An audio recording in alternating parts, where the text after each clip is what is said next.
In the early 1980s, Mark Cuban was 24 years old, sleeping on the floor of a three-bedroom apartment he shared with five other guys in Dallas, Texas. He had been fired from his job at a computer store for disobeying his boss, and he was broke, with no safety net, no wealthy family to fall back on, just a belief in himself and his ability to sell.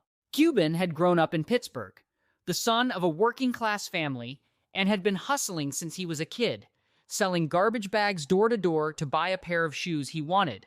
After college, he moved to Dallas with no job prospects, no connections, just a drive to succeed that wouldn't quit.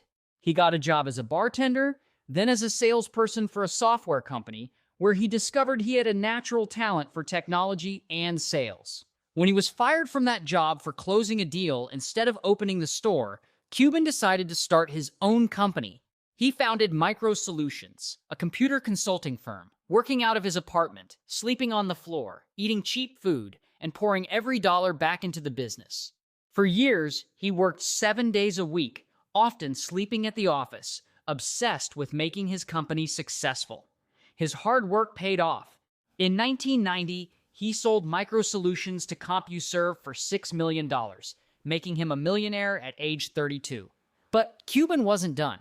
In 1995, he and his friend Todd Wagner started AudioNet, a company that would stream audio over the internet, a concept that most people didn't understand or believe would work. They expanded to video, renaming the company Broadcast.com, and in 1999, sold it to Yahoo for $5.7 billion in stock. Cuban became a billionaire overnight. He bought the Dallas Mavericks basketball team, invested in dozens of startups, and became one of the most visible entrepreneurs in America as a shark on the TV show Shark Tank. Cuban once said, "It doesn't matter how many times you fail. You only have to be right once, and then everyone can tell you that you are an overnight success." His story teaches us that success often comes to those who are willing to outwork everyone else, that sleeping on the floor today can lead to owning the building tomorrow, and that being fired might be the best thing that ever happens to you.